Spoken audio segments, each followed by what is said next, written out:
मैं रवि कुमार, स्वागत है आपका रेनेशा आईएएस में।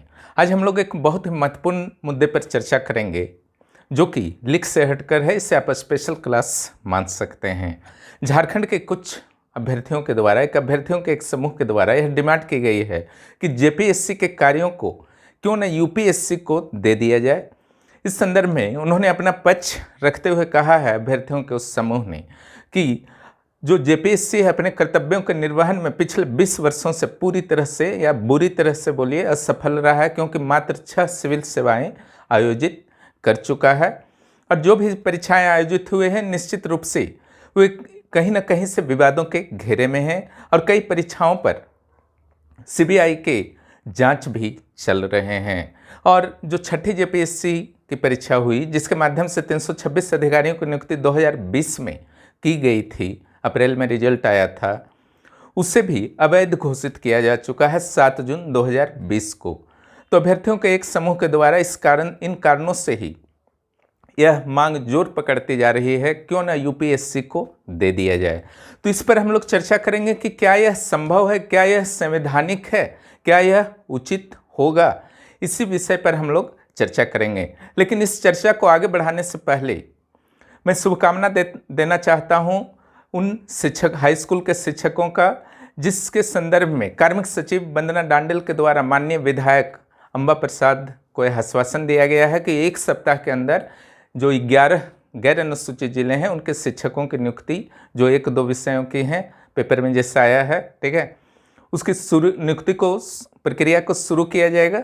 देखिए यहाँ तो बहुत दिनों से आश्वासन मिल रहा है अभ्यर्थियों को, लेकिन फिर भी चलिए कुछ सकारात्मक तथ्य आए हैं, क्योंकि सुप्रीम कोर्ट, हाई कोर्ट कहीं से भी किसी तरह का रोक नहीं है जब 11 गैर अनुसूचित जिलों में, तो यह प्रक्रिया शुरू होना चाहिए। ओके,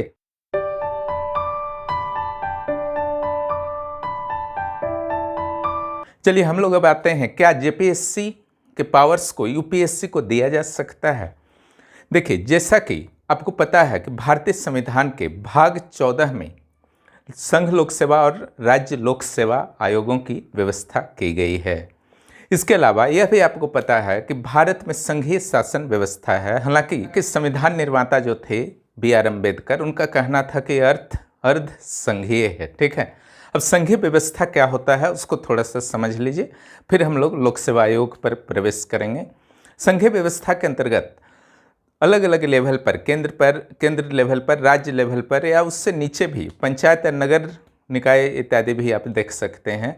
तो जब पावर का बंटवारा अच्छी तरह से किया जाता है कि आपके क्या पावर्स होंगे, हमारे क्या होंगे, हर लेवल पर क्या क्या पावर्स होंगे, और इन पर विवाद होता है तो एक कोर्ट की व्यवस्था होती है जो इन विवादों को सोल्व करता है। और इन शक्तियों का जो बंटवारा होता है वह पूरी तरह से संवैधानिक होता है। संविधान में स्पष्ट रूप से लिखा रहता है कि राज्यों का क्या पावर होगा और केंद्र सरकार का क्या पावर होगा।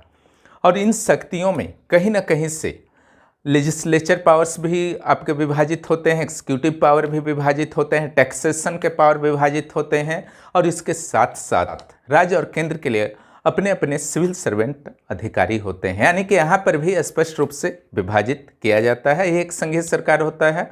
अर्धसंघीय बहुत सारे कारणों से हैं और पॉलिटी में हम लोग चर्चा करेंगे, लेकिन एक स्पष्ट कारण आप देखते हैं कि आईएएस और आईपीएस और आईएफएस, फॉरेस्ट सर्विस वाले, ये 3 जो हैं अखिल भारतीय सेवा के अधिकारी हैं। ये यूपीएससी या केंद्र सरकार द्वारा नियुक्त किए जाते हैं। और जब राज्यों में इनकी नियुक्ति होती है तो राज्य के जो सिविल सर्वेंट होते हैं, राज्य सरकार द्वारा जो नियुक्त किए जाते हैं, जेपीएससी, बीपीएससी, यूपीपीएससी वगैरह, तो उन सभी अधिकारियों के वे ऊपर हो जाते हैं। कई बार उन पर आरोप लगता है कि वो कहीं ना कहीं से केंद्र के एजेंट के रूप में वर्क कर रहे हैं। ओके, ये सब तो खैर पॉलिटी का मुद्दा है। तो जब अधिकारों का स्पष्ट रूप से बंटवारा है और यहाँ तक कि सिविल सर्वेंट अधिकारियों का भी बंटवारा है और अलग अलग आयोग की व्यवस्था संविधान में ही की गई है कि राज्यों के लिए राज्य लोक सेवा आयोग होगा और संघ के लिए संघ लोक सेवा आयोग होगा। हाँ, ये भी व्यवस्था है कि अगर 2 या 2 से अधिक राज्य चाहें तो उनके लिए राष्ट्रपति जो हैं संयुक्त लोक सेवा आयोग बना सकते हैं, वह भी व्यवस्था है। दोनों के कार्य अगर आप देखिएगा, चाहे जेपीएससी को ही हम लोग यहाँ लेते हैं क्योंकि उसी पर चर्चा कर रहे हैं, जेपीएससी का कार्य हो या यूपीएससी का कार्य हो, सामान्य एकदम लगभग समान कार्य है। बस इसका जो अधिकार क्षेत्र है जेपीएससी का वो झारखंड है और यूपीएससी का जो अधिकार क्षेत्र है पूरा भारत है। दोनों का कार्य लगभग एक ही है, जो सिविल सेवाओं एवं अन्य सेवाओं के लिए नियुक्तियों के लिए परीक्षा का आयोजन करना, और अगर प्रमोशन के संदर्भ में किसी भी सिविल सर्वेंट के प्रमोशन के संदर्भ में राज्य सरकार द्वारा सलाह मांगा जाता है तो उस संदर्भ में सलाह देना। अगर एक सेवा से दूसरी सेवा की ओर स्थानांतरण किया जाता है तो उस संदर्भ में सलाह देना। अनुशासनात्मक कार्रवाई के संदर्भ में सलाह देना। तो लगभग आपका सेम कार्य है। तो यहाँ पर जो है नियुक्ति का जो अधिकार है वह बहुत सारे, केवल जेपीएससी नहीं, आप कुछ वर्षों पहले तक आप देखते थे बीपीएससी, यूपीपीएससी में तो अभी भी विवाद चल रहा है। ओके, स्केलिंग के सिस्टम पर आप देख रहे हैं। तो लगभग हर लोक सेवा आयोग का जो राज्य स्तर पर होते हैं, राज्य लोक सेवा आयोग कहीं ना कहीं से विवादों के घेरे में तो रहे ही हैं। इसके अलावा चाहे भ्रष्टाचार के आरोप हों अथवा स्लो कार्य करना, ठीक है, जो फंक्शन उनका है बहुत स्लो होना, लंबे समय तक नियुक्ति नहीं होना, अक्सर कोई ना कोई आपके पड़ोसी राज्य में भी आप देखते हैं, आज भले ही ठीक हैं लेकिन अगर उनके इतिहास को आप देखें तो वे भी कभी लेटर लतीफ़ हुआ करते थे। तो ये कोई आधार नहीं बनता है कि इसके आधार पर आप जेपीएससी के वर्क को यूपीएससी को दे देंगे, ये कहीं से उचित नहीं लगता है, पहला। दूसरा, अगर संवैधानिक पहलू की संवैधानिक दृष्टि से देखा जाए तो यहाँ पर भी आर्टिकल 315(4) को अगर आप देखते हैं तो वहाँ स्पष्ट रूप से लिखा गया है कि किसी भी राज्य लोक सेवा आयोग के अधिकार को केंद्रीय लोक सेवा आयोग यानी कि यूपीएससी को उसी स्थिति में दिया जा सकता है जब इस संदर्भ में पहला एक्शन जो लेना है कि वहाँ के जो राज्य लोक सेवा आयोग है उसे भंग कर दिया जाए, क्योंकि दो यहाँ लोक सेवा आयोग रहेगा, जेपीएससी रहेगा और यूपीएससी परीक्षा कराएगा, ये तो पॉसिबल नहीं है ना। तो पहला तो भंग करना होगा। इसके बाद राज्यपाल जो है इस संदर्भ में संस्तुति करेंगे केंद्र सरकार को, और राष्ट्रपति की भी वहाँ पर सहमति मिलनी चाहिए। उसके बाद ही यूपीएससी सारे कार्यों को कर सकता है जो कार्य अब तक जेपीएससी करता रहा है। अब राज्यपाल कब संस्तुति करेंगे, रिकमेंडेशन कब करेंगे? तो राज्यपाल का तो ये अधिकार आप समझते हैं कि मुख्यमंत्री और मंत्रिमंडल से जुड़ा हुआ है। तो मुख्यमंत्री जब तक मंत्रिमंडल की बैठक में ये डिसीजन नहीं लेंगे कि हाँ ऐसा होगा, तब तक राज्यपाल तो संस्तुति कर ही नहीं सकते हैं। क्लियर? और आपको लगता है कि कोई भी मुख्यमंत्री अपने राज्य लोक सेवा आयोग जो नियुक्ति का अधिकार है राज्य का, वह अधिकार केंद्र को दे देगा? ये पॉसिबल आपको लगता है? असंभव है।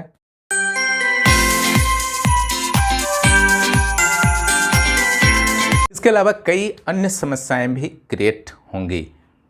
मेरे विचार से इससे मांग उचित नहीं है, क्योंकि बहुत सारी समस्याएं क्रिएट होंगी। एक तो यूपीएससी पर इतना कार्यभार है, ऊपर से एक झारखंड की नियुक्ति का भी कार्यभार लेगा, तो हो सकता है कि पूरी क्षमता के साथ वह भी वर्क नहीं कर सके। पहला वो प्रॉब्लम भी आ सकता है। दूसरा प्रॉब्लम यह भी आ सकता है कि प्रत्येक राज्य का अपना जो लोक सेवा आयोग होता है, अगर ऐसा हो जाता है, कल्पना कीजिए, ऐसा होगा नहीं कभी, ठीक है, और होना भी नहीं चाहिए। क्यों नहीं होना चाहिए उस पर थोड़ी देर में चर्चा करेंगे हम लोग।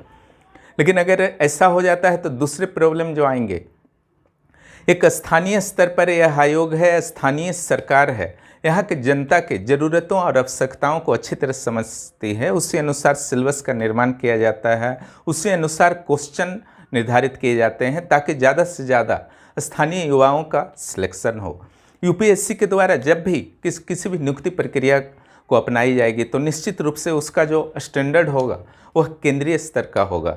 जो भी ओपन सीट होंगे 40%, तो आपने रघुवर सरकार की एक रिपोर्ट देखी थी, उसमें सरकार का कहना था कि जो ओपन सीट भी थे उसमें 98% सीट जो हैं झारखंड के युवाओं के द्वारा ही भरे गए थे, जो झारखंड के स्थानीय निवासी थे। तो यह परसेंटेज जो है डाउन हो सकता है फिर अगर यूपीएससी के द्वारा लिया जाएगा। तो इस तरह की मांग कहीं से उचित नहीं लगती। ठीक है, झारखंड जो है छोटा सा राज्य है, नवनिर्मित राज्य है, 20 वर्ष ही हुए हैं इसके, और 20 वर्षों से समस्या रही है। लाख प्रयासों के बावजूद शायद सुधार नहीं हो सका है, क्योंकि राजनीतिक रूप से भी कहीं ना कहीं झारखंड में पिछले 20 वर्षों से अस्थिरता रही है। जो मुख्यमंत्री वर्तमान में हैं हेमंत सोरेन, इससे ठीक पहले जो मुख्यमंत्री थे रघुवर दास, वो पहले झारखंड के मुख्यमंत्री थे जिन्होंने 5 साल का कार्यकाल पूरा किया था। कई मुख्यमंत्रियों को यह झारखंड इस अल्प अवस्था में देख चुका है।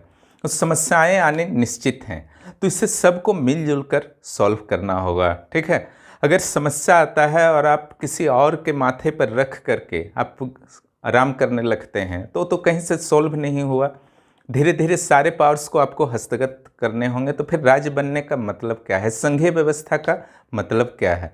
संसद या केंद्र सरकार अगर ऐसा करती है तो ये तो संघीय व्यवस्था पर चोट होगा, इसलिए संघीय सरकार द्वारा तो किया नहीं जाएगा, न ही राज्य सरकार के द्वारा किया जाएगा। उसकी जगह सुधारात्मक उपाय सबसे इम्पोर्टेंट है, ठीक है। इसमें जो अभ्यर्थी भाग लेते हैं एग्जाम्स में, या फिर गवर्नमेंट जो नियमावली बनाती है, या फिर जेपीएससी आयोग जो एग्जाम्स का आयोजन करता है, जिस पर उत्तरदायित्व है, सभी को मिलजुल करके इस समस्या का सॉल्व निकालना होगा। उस दिशा में कहीं ना कहीं से झारखंड सरकार द्वारा वर्तमान में प्रयास भी शुरू हुआ है, ठीक है। इसलिए ऐसी नकारात्मक बातों से अभ्यर्थियों का कहीं ना कहीं से हौसला टूटता है, यह नहीं होनी चाहिए। जेपीएससी के लिए सबसे ज़रूरी है जो वर्तमान में, और सरकार के लिए, सरकार पहले स्पष्ट नियमावली बनाए, अपनी ओर से कोशिश करे सरकार और सरकार के अधिकारी। और जैसे ही जेपीएससी को जाता है, नोटिफिकेशन तुरंत आंख मूंद करके जारी नहीं करना है। पहले नोटिफिकेशन को जेपीएससी के अधिकारियों के द्वारा भी जरूर अच्छी तरह से स्टडी किया जाना चाहिए। और कहीं भी अस्पष्टता हो तो निश्चित रूप से इस संदर्भ में मंतव्य जो है झारखंड सरकार से मांग करके क्लियर कर लेना चाहिए, ताकि जेपीएससी को एग्ज़ाम लेने की जगह कोर्ट के चक्कर लगाने न पड़े और अभ्यर्थियों को एग्ज़ाम देने की जगह कोर्ट के चक्कर लगाने नहीं पड़े, ठीक है। तो अगर ये व्यवस्था किया जाता है, उसके अलावा कैलेंडर को, अगर नियमावली सही रहेगा तो कैलेंडर भी आराम से फॉलो होगा, ठीक है। और अलग अलग प्रेशर ग्रुप्स के दबाव में बीच बीच में नियमावली में परिवर्तन भी नहीं किया जाए कि कोई खास वर्ग का अगर डिमांड हो रहा है कि नहीं ऐसा नहीं होना चाहिए, तो बीच में आप मंत्रिमंडल का बैठक करके नियम को बदल दिए, ठीक है। तो ये कहीं ना कहीं से बहुत प्रॉब्लम क्रिएट करता है, कोर्ट में मामला चला जाता है। सुप्रीम कोर्ट ने क्लियर कह दिया है कि बीच में आप नियमावली में किसी भी तरह के परिवर्तन नहीं कर सकते जो शुरू में विज्ञापन में था। तो कोर्ट में फिर प्रॉब्लम्स तो आने ही हैं सरकार और जेपीएससी के लिए। तो सोल्व बहुत आसान सा है। झारखंड स्टेट निश्चित रूप से छोटा सा राज्य है, लेकिन इतना भी छोटा नहीं है कि गोवा और सिक्किम की तरह है। यहाँ लगभग 4 करोड़ प्लस आबादी हो चुके होंगे, अगर अभी जनगणना हो गया रहता तो पता चल जाता, ठीक है। तो यहाँ के अधिकारी हुए, राजनीतिक नेतृत्व हुए, सभी मिलकर एक ऐसा हल निकाल सकते हैं कि जेपीएससी से संबंधित जो भी प्रॉब्लम्स है या जेएसएससी से संबंधित भी जो भी प्रॉब्लम्स है उसको सॉल्व कर सकते हैं, न कि हम यूपीएससी को अपने अधिकारों को दे दें। एक कहीं से उचित नहीं होगा। जेपीएससी ही वर्क करेगा और जेपीएससी से अच्छा वर्क कराना, जेपीएससी को अच्छा वर्क करना कहीं ना कहीं से पूरे राज्य की जिम्मेदारी है, किसी एक संस्था की नहीं।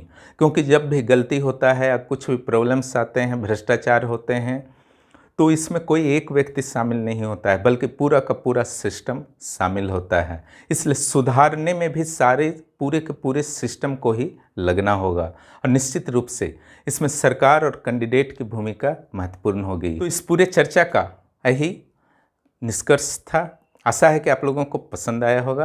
पसंद आया है तो इस वीडियो को लाइक कीजिए, शेयर कीजिए और चैनल को सब्सक्राइब कीजिए। ज्वाइन बटन आपके लिए ओपन कर दिया गया है।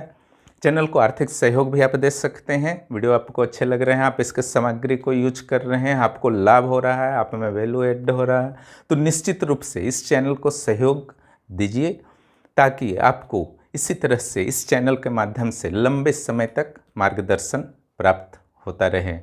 वीडियो देखने के लिए बहुत बहुत धन्यवाद। फिर मिलते हैं अगले क्लास में।